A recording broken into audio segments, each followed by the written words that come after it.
Durante años, Sony parecía imparable.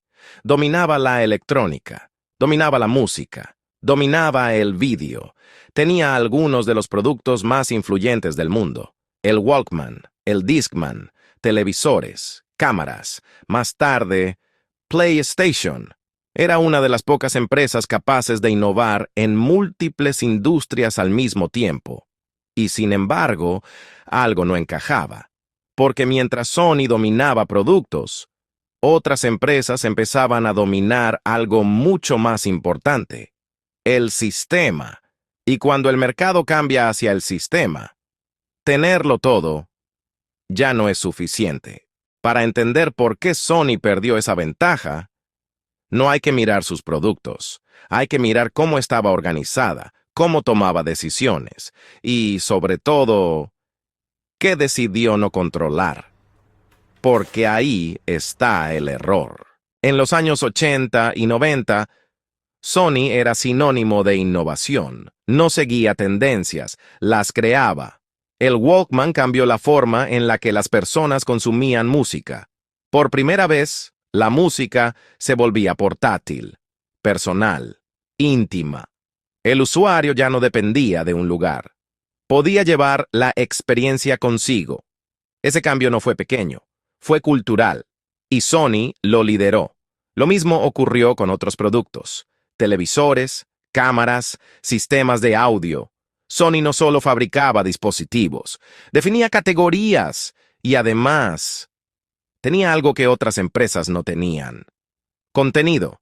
A través de Sony Music y Sony Pictures, controlaba música, películas, derechos. Eso la convertía en una empresa única, una que podía, en teoría, controlar toda la cadena, desde la creación hasta el consumo.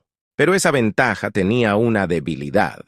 Sony no funcionaba como un sistema, funcionaba como un conjunto de divisiones: electrónica, música, cine, videojuegos, cada una con sus propios objetivos, sus propios incentivos, sus propias decisiones.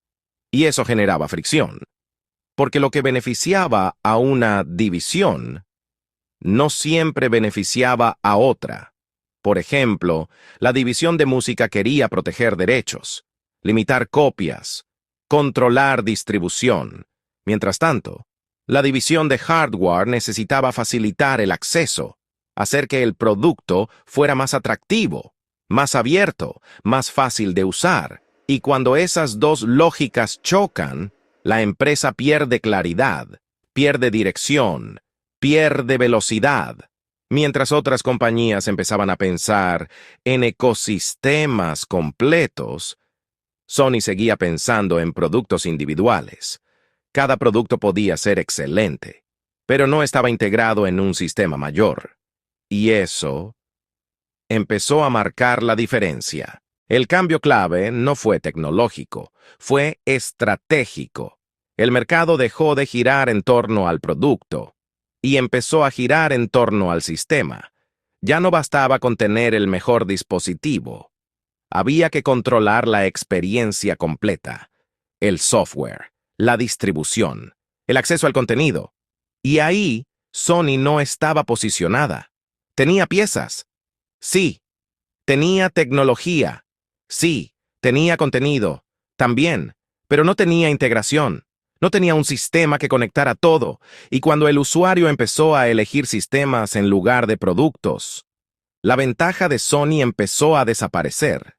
Ese fue el punto de no retorno, no cuando dejó de innovar, sino cuando el mercado cambió, y Sony no cambió con él. Hay un detalle que explica muy bien este problema: los formatos. Durante años, Sony intentó controlar el mercado a través de formatos propios: Betamax, Minidisc, UMD. La lógica parecía correcta. Si controlas el formato, controlas el mercado. Pero esa lógica funcionaba en un contexto diferente. Un contexto donde el soporte físico era clave. Cuando el mercado empezó a moverse hacia lo digital, ese control dejó de ser suficiente, porque el valor ya no estaba en el formato, estaba en el acceso. en la distribución, en el sistema. Y ahí Sony no tenía una posición dominante. Intentaba imponer control, sin controlar el ecosistema completo, y eso limitaba su capacidad de escalar. Mientras Sony lanzaba grandes productos, otras empresas construían plataformas, ecosistemas cerrados, experiencias integradas, y eso les daba una ventaja enorme, porque el usuario ya no elegía solo un dispositivo, elegía todo lo que venía con él. Aplicaciones, servicios, contenido, compatibilidad, y una vez dentro de ese sistema, salir era difícil. Sony, en cambio, seguía ofreciendo piezas, excelentes piezas, pero piezas al fin y al cabo, y en un mercado dominado por sistemas, eso es una desventaja. Curiosamente, hubo una excepción: PlayStation. Ahí Sony sí entendió el modelo. No vendía solo hardware, vendía un sistema, desarrolladores, juegos, experiencia, y por eso funcionó. Y eso demuestra algo importante. El problema no era la capacidad, era la estrategia. Otro factor clave fue el cambio en el consumo.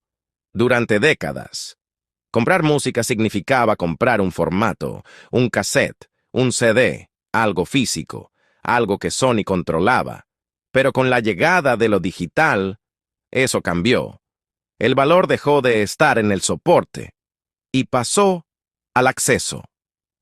Streaming, descargas, plataformas. Y ahí, el modelo de Sony tenía un problema.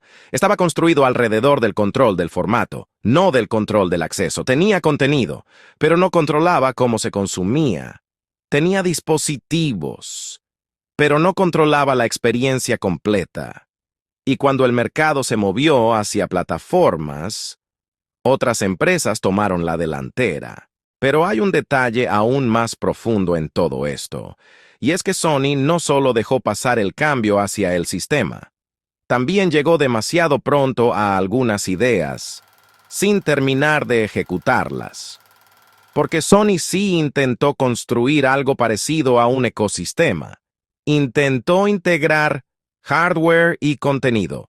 Intentó controlar la experiencia, pero lo hizo desde una lógica antigua, desde el control del formato, desde la protección del contenido, desde la fragmentación interna, y eso generaba fricción para el usuario.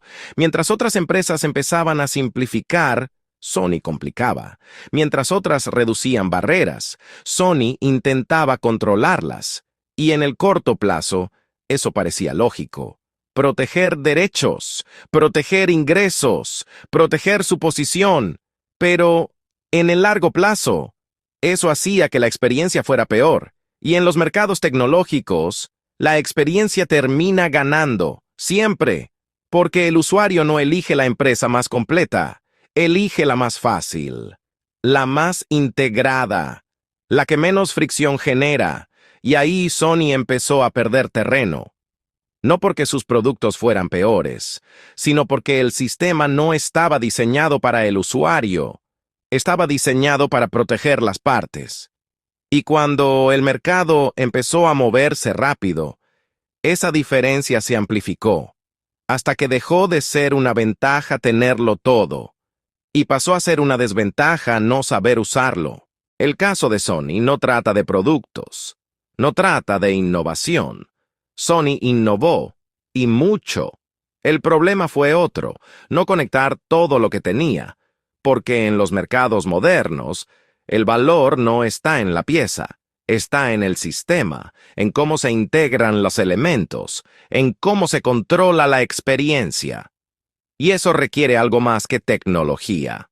Requiere visión, requiere coordinación, requiere decisiones que prioricen el conjunto por encima de las partes.